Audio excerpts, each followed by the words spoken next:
How's it going, everyone? It is Prashan here, and it's just me this week. Unfortunately, Tucker isn't here. He's technically down in the same area I'm in because I live in Tampa, Florida, and we have SnapCon going on. So we'll definitely take some pics. We'll talk about SnapCon next week and all the fun and times we shared. But let's go right into this meta. Sandman is still dominating. It's evolved a little bit. As you can see, Claw is in this deck, and then we have Captain Marvel, which is it's insane how this deck is still has a crazy win rate. I thought the bots were gonna get nerfed in the last OTA, but that definitely didn't happen. But you have cards like Nebula that take advantage too from the Sandman. Come to think about it, you play Sandman. They only have two or technically three lanes to play in. Nebula is free power as well. We have Swirl Girl to spread the board. Jeff and Cassandra, even though she got nerfed, she is still pretty good. Technically, against Arishem decks, it's a buff because Arishem decks have more cards. Of course, Marvel Boy has those one drop targets. You have Copycat, Claw, Sandman, Ultron, and Red Hulk has been added to this deck too. So if you don't get that Ultron, you could basically put down that Red Hulk. You could put down that Claw. You have Marvel Boy do his thing and hit those squirrels and Nebula, and you're good. And Copycat is so good. I can't forget Copycat. Copycat is a very excellent card. I think if you missed out on her, next time she shows up, you should get her. Like, she changes so many games, or the nature of so many games. And then sometimes, like, if you get the right hit with Copycat, you could snap on turn one, and your opponent's like, what the heck happened? And there is a sound that Copycat makes whenever she's in play too. So I whenever I play, I don't really have the sound up for my ears, but typically when you guys are listening like to my audio, game audio, when I post the video, you can hear it. But I maybe I need to do that. I need that sound cue. That way I know what Copycat's doing. And then next here, we have Galactus. It's a 45.9% win rate right now, but it's slowly gaining popularity. This deck was around like maybe a season ago, 2 seasons ago, and now it's slowly creeping up, especially with the Killmongers. You're still utilizing Ultron too in this deck, just in case they play Sandman. There's nothing else you could do. Typically, you might lose because they have Patriot and Khazar, but you could still try, right? You could always try Electra for the ramp, Galactus with the surprise. And then with Galactus, technically you only have one lane to play in, so it's hard to use Ultron or do any of that shenanigans. So pretty good deck. I think this is a pretty solid deck. You have Alioth here too. That stops Ultron too, especially if you have priority. I'm surprised Alioth isn't being played more in this meta just due to how Ultron and Sandman play, right? So next we have Thena. Thena is a common theme in this meta. Thena has been in the meta report maybe like since her inception into Marvel Snap. So you have Kitty Pryde, Thena, Angela, Jeff, Cassandra, Juggernaut, Hope, Copycat, Shang-Chi, Captain Marvel, Gwenpool, and Vision. So the crazy thing is Juggernaut has been getting more play than Cannonball ever since the Cannonball Professor X nerfs happen. Well, typically, well, more likely like Professor X, right? But this deck has tons of power using Kitty Pryde, basically to ramp up everything into your Hope Summers or into your Angela for the power, and you're just playing another card. And Thena is slowly building and building, even though she got nerfed. I think it's a semi buff because she can not get Shang-Chi'd if you play her the right way. You could get her to the right amount of power. And then you have Captain Marvel here. She could take advantage of that Gwenpool. You play Gwenpool on 4, Captain Marvel on 5, and then like you could win some games. I see Captain Marvel getting a lot of play recently too, which is pretty cool to see. It's like it stopped, she stopped, and all of a sudden like she has value. I'm surprised Makari's not in a lot of these decks too, because I think Makari has a lot of value as well. So no, if you don't want to play Captain Marvel, I think Makari might be a good play in this deck. And then next we have Zoo. Zoo is at a 54.6% win rate, which is crazy. I think Zoo is viable again, especially with the addition of Marvel Boy. I think Zoo was missing that one piece, and Marvel Boy is a perfect addition. You have Hawkeye, Kate Bishop, where she gives you those arrows that you could utilize.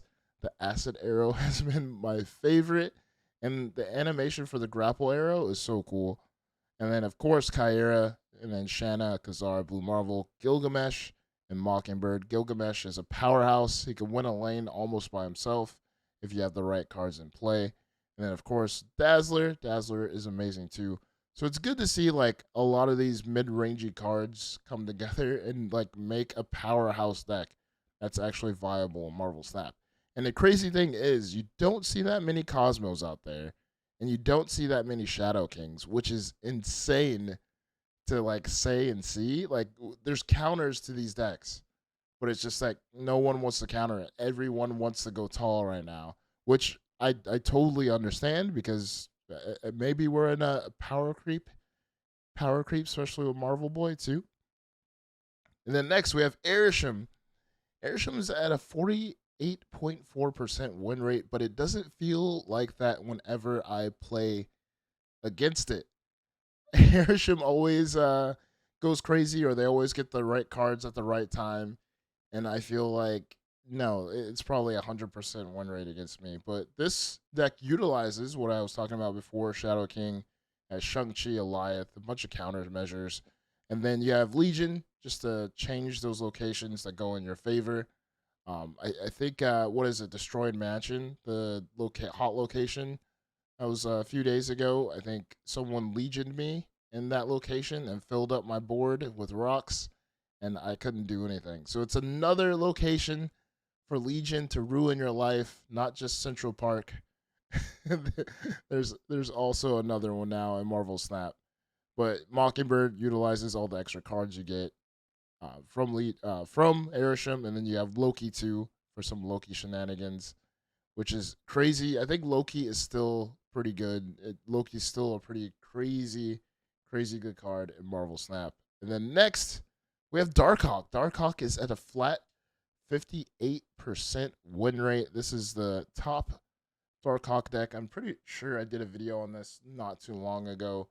So good, especially with the Moon Knight change. Only card you're technically targeting in your deck is Proxima, and she just goes out on the board. So that's 10 power.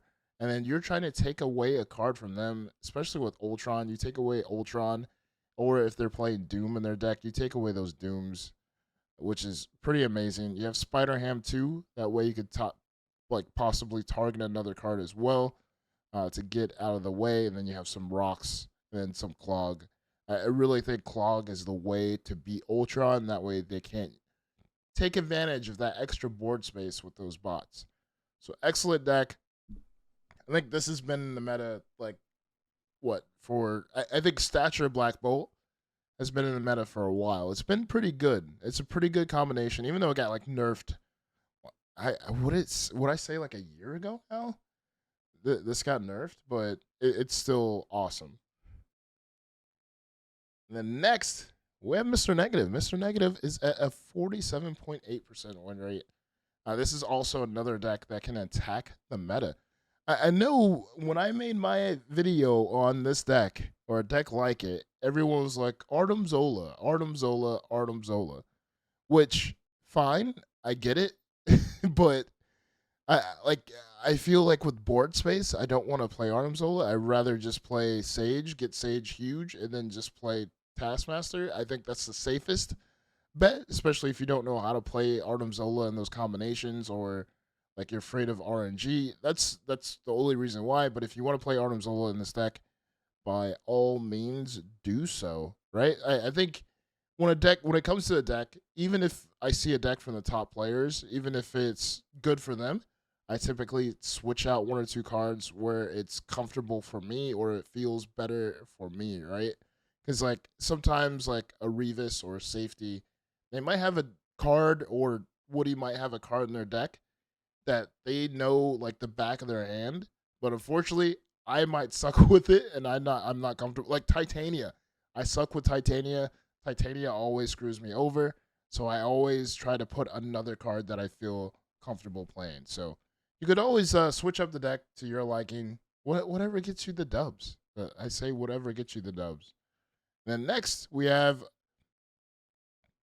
the Sandman deck that I already talked about. So let's go into some spice here. I got this deck from Safety Blade. This is pretty good.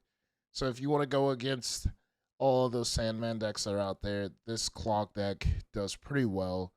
You have Ajax and Hazmat shutting things down, and you like utilize magic whenever you can, because technically you have like an extra turn where they have to make decisions, and then if they play what Sandman on 6, then you're totally fine because you've clogged most of the board by that time, especially with Green Goblin, Hobgoblin, Debris. You have to worry about the rocks getting buffed by Patriot, but normally it should be fine. You should be in a good position to win. So this is one spicy deck that I saw or I got from Safety Blade. And then we got another one from Safety Blade 2, Barbecue Chicken. So this is the one I'm probably going to be playing at SnapCon in the tournament. I'm in the top 16. I really like this deck, especially with Beast. I think Beast is pretty spicy. You could bounce back Carnage if they're playing junk on you. You could bounce back Hazmat again. You could bounce back Viper and then bounce something over. You could bounce Hood or like Hood so you could get another demon. And then you could Carnage. There's so much flexibility that you could do with this deck, and your opponent might not know what you're trying to do, right? So I think someone tried to Cosmo me, but like in a lane, but I ended up bouncing something. I think I bounced something back before they were able to put their Cosmo down, and I was able to put like Debris in another location, which was wild. So excellent deck. I think Beast is like the MVP of this deck because you just get to do what you want to do, but twice, like especially a White Widow too. And then next we have a Wicked Loki deck. Rocco Leo was playing this deck a few days ago in Discord, and he was killing it with it. He was playing some of the top players in Snap. I believe he's like in the top 700 or 100 right now. He's under 1,000. So he's playing top players. I think he played against like Dara a few times, and he was cooking with this deck.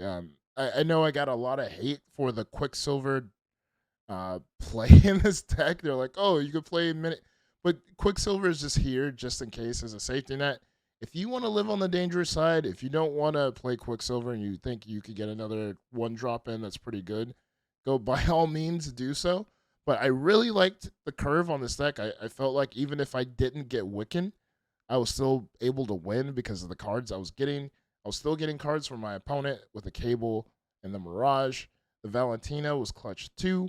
And then also Agent Coulson, Nocturne to just get rid of those crazy locations or stubborn locations like Limbo if they're trying to stretch it out till turn 7. And of course we have Loki, and then Mockingbird takes advantage of all of the cards that the Agents, Cable, and Mirage gets you.